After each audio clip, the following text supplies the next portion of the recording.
people that are watching. Hi guys, it's D with the T, and I'm back with another video. I think I say that all the time, but it's what I'm doing. I'm back with another video. Thank you so much for tuning in. Today, I have another edition of Do You Remember the Times? The last one was with my brother, and hopefully I'll have him back, but I wanted to do one today where we talk about the olden days. I think I'm a person that definitely likes to remember the times, remember the feeling of nostalgia. Like, you can't live there and stay there, you gotta move forward. But when you just go back to when you were young and when you didn't have any bills and you didn't have so many stressors in life, it feels good. So I want to talk about, first of all, let's talk about my shirt. We are the dope ones. You can get this shirt from my store at dgreg.com. The link is below. Go ahead and take a look. There are some cool things on the site, and there's more to come. So yeah, if you like this shirt, because you are dope, we are the dope ones. Like the creative, the unique, the underdog, whoever you are, you're dope.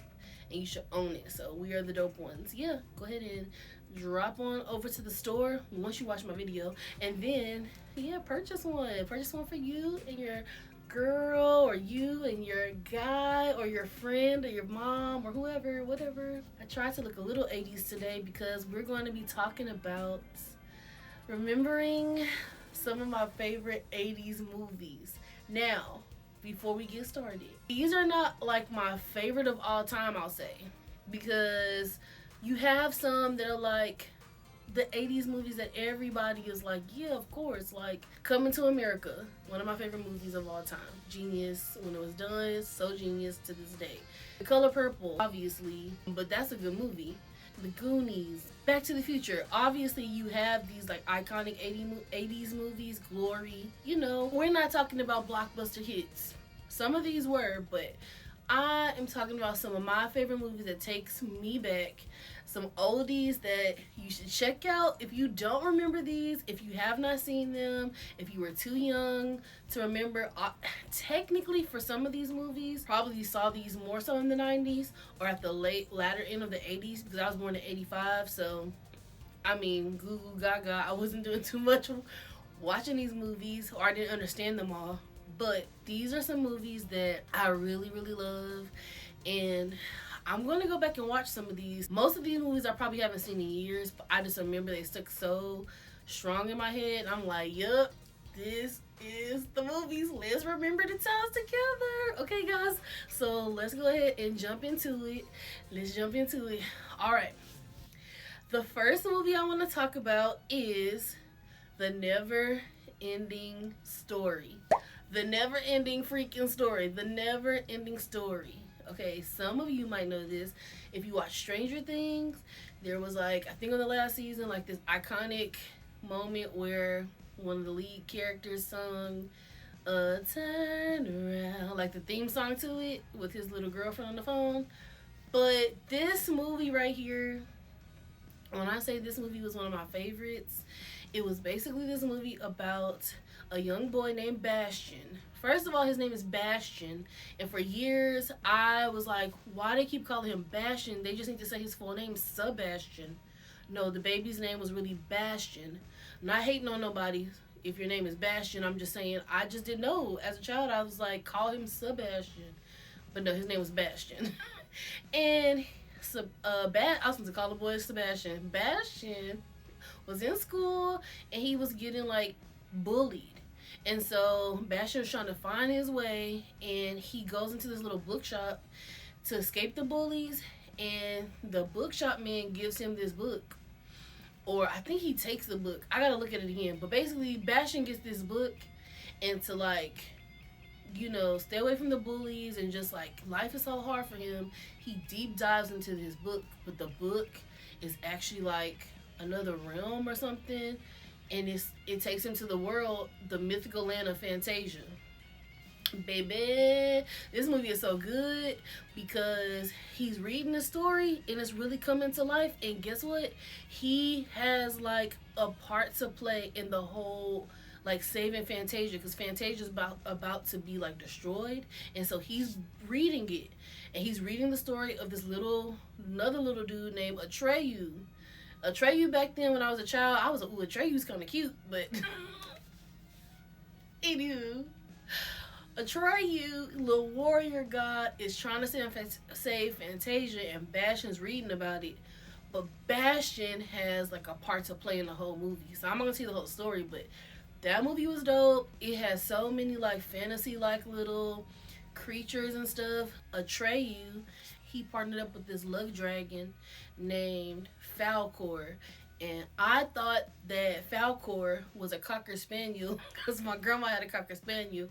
And so for years I thought that Falcor was a big Cocker Spaniel, even though they said he was a luck dragon. But anywho, the movie was dope. It was just an emotional ride. And as a little young child, I could not get enough of the never ending story. Now they came out with a number 2 and a 3, I think. But I just like the original. I like the other one too, but the original was my stuff. So if you have not seen the Never Ending Story, you need to go check it out. And if you have seen it, you need to go look at it again. Let me know in the comments if you liked the Never Ending Story, if you did not.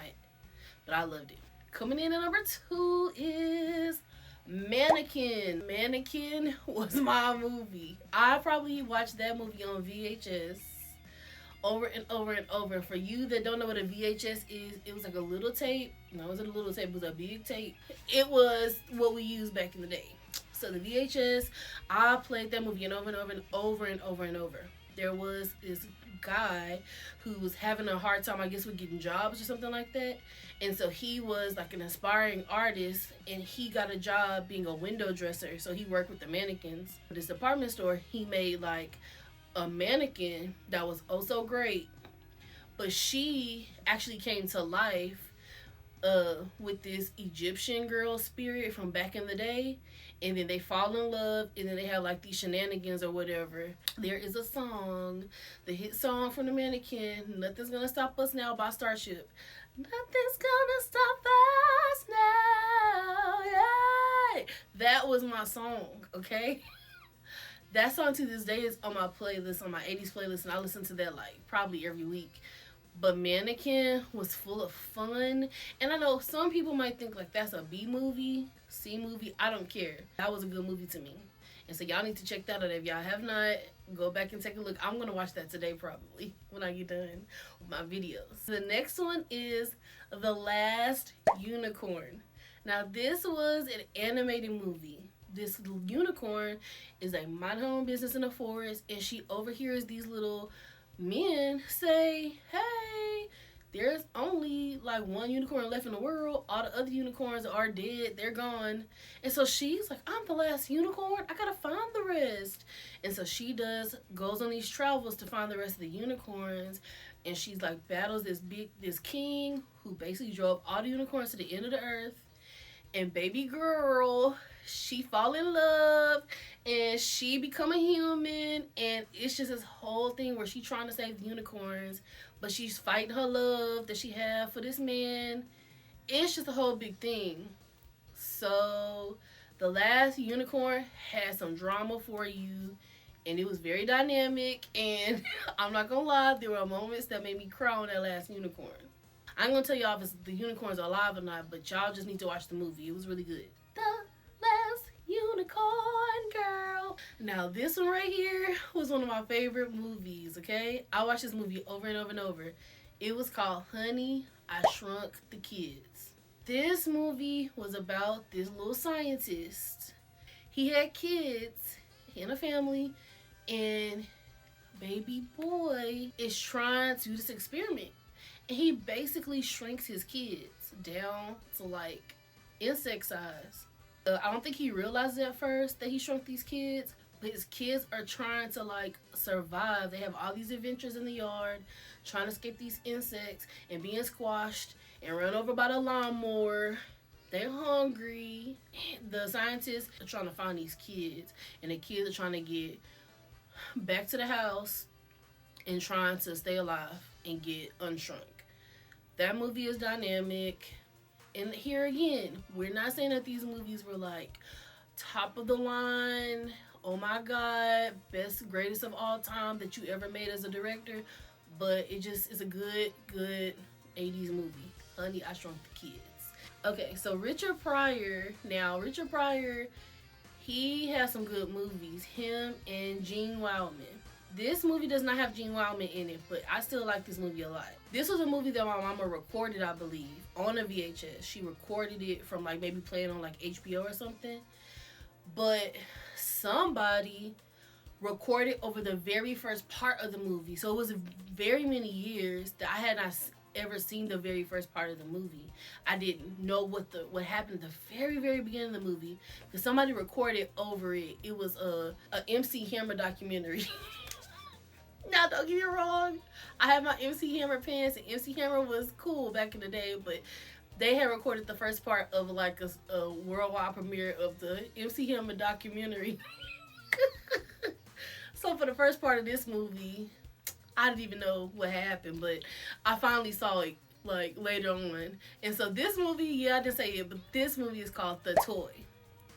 So Richard Pryor is a reporter, but he's like underemployed, I guess they call it, where he's like working like these odd-end jobs and like not making a lot, trying to do better for himself. But he basically is in this department store. I noticed that a lot of the 80s movies took place with underemployed people that were having hard times, or they worked in department stores. Okay, because I have another one on this list about a department store too. But this rich man, wealthy man, and his son come into the department store, and he tells his son, because the rich man, he is always out. Like, he's never with his son. He don't spend time with his son, but he's trying to make it up to him. He's like, you can have whatever you want. And so he was like, I want him. I want the man. Because Richard Pryor is in there acting a fool at night with his earphones in, like, cleaning the floors. And he's, like, acting crazy as himself because he thinks he's the only one in the store. But no, he's not. These people come in this store late at night because they got special privileges. And they come, and little boy says he wants him. Take him home with him. And so he basically gets bought as a toy. This kid is rude. He is spoiled. He's a brat. And Richard Pryor, this man is like, please, come on, like, help me out with this kid. Like, I'm going to pay you whatever you want. So he gives him so much money. But basically, Richard Pryor, like, puts his boy in his place and, like, teaches him life lessons and stuff and kind of helps him heal his relationship with his dad. So it's a good movie in that sense. But I'm like, you have to go buy the black man. Come on now. But anyways, the movie is good. The movie is funny. Richard Pryor is hilarious. And my favorite line is, jump on the bones. But you'll have to see the movie to see what that means. But yes, so I love that movie, The Toy. Okay, now this movie right here is called Labyrinth. This movie is one of my guilty pleasure movies. It's strange. It has Muppets in it. I think Jim Henson has something to do with this. I could be wrong. I think so. But David Bowie is one of the main characters. He's the Goblin King, I think. So it's basically about this 16-year-old girl, this little teen girl. She's babysitting her brother. And she wants his little boy to be taken away. The Goblin King makes her wish come true and takes that baby to the Labyrinth world, okay? She has to go and find this young man. But she like encounters all these different things, and she has to like get the baby back from the Goblin King. So it's like music and stuff involved too, because it's David Bowie. But David Bowie to me in this movie is priceless. It was a very David Bowie-esque type thing. If you don't know who David Bowie is, he is somebody that people consider he was a legend musically. He was very strange, but no shots. I'm just saying, see it for yourself. I laugh at certain parts of the movie, but yeah, I did like that movie. And I used to kind of think it was scary, but it really is not. I was just a child and sensitive. But yes, Labyrinth, check it out. So this movie is Lean on Me. Lean on Me was based on a true story about this principal, Joe Clark, that turned this violent high school around with his like stern love and teaching and all that. And so he tried to give these kids a chance. My God, today, that school was ratchet. That school was like, it was so much going on, like drugs and violence. They was beating people up. Ooh, that song, "Welcome to the Jungle." No, no, no, no, no, no, no. That song was like in the movie, and that's what it was. It was the jungle. I went to like a baby Lean On Me school. Eastside, what's it called? Eastside High. I went to a baby Eastside school, Eastside High School. It was on the east side of San Antonio, called Sam Houston, but it wasn't like that, like that. People tried to make it like that, but it really wasn't. But yeah, to this day, fair Eastside, fair Eastside, fair Eastside. That was the theme, the school song. So she is a dear old east side Aliyah to victory. All aboard to a east side. Y'all need to watch that movie. It was very like emotional. It was a good dynamic movie. Joe Clark was something else. Who is that? Morgan Freeman played Joe Clark. So the song "Lean On Me," I had like this little mini keyboard, and I would walk home from school. I would stop on the sidewalk and play. I got my little keyboard and play. I'll be playing "Lean On Me" and trying to play it on the keyboard instead of just walking straight home to school. So I would get home late, and my mama would get mad and say, "What was you doing?" I was like, "I was just walking home, mama. I was walking slow," but I really wasn't walking slow. I was trying to play "Lean On Me." So yeah, that movie has a special place in my heart. Because that was like the first little song I learned on the piano. But anywho. Okay, now this one was with our wonderful Tom Hanks. It was called Big. Big was about this young teenage boy who wanted to be big. He wanted to be an adult. I think he had a crush on a girl. And he wanted to like hang out with her at the carnival or something. So he wanted to be big. And so he goes to this carnival and he sees a wizard machine. It was called Zotar. It was like you could make a wish in it, put a coin in, I think, and make a wish. And so he makes a wish to be big. The next morning he wakes up and he's big. He's still him. He's still like a teenage personality, but he is grown in an adult body. And so he has to navigate life at this point as an adult, but he's really not. He's a kid. So his little best friend helps him. And he's like, has to like do grown stuff, like get a job. He gets a girlfriend. It's kind of strange and weird, but it's really good. And the thing is, the machine actually turned him into it. The machine was unplugged when he like gave his wish, so it was a whole like thing.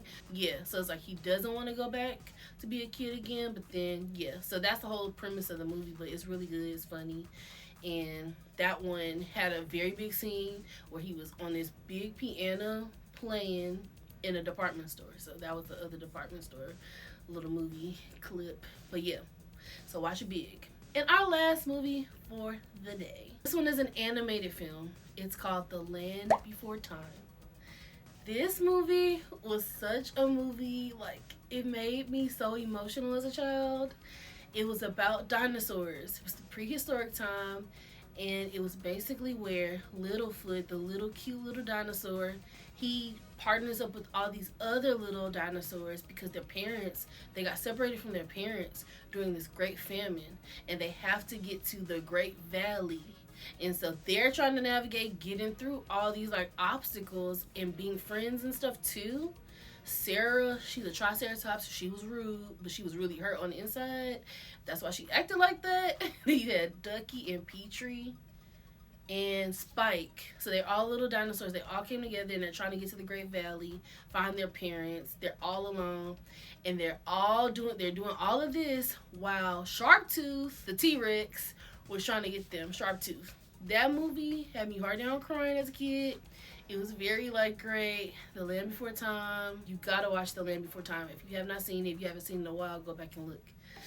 But yeah, that was it. That wraps up my video. Those are some of the movies that like really take me back to the 80s. Do you remember any of them? Please drop in the comments. Do you remember any of those movies?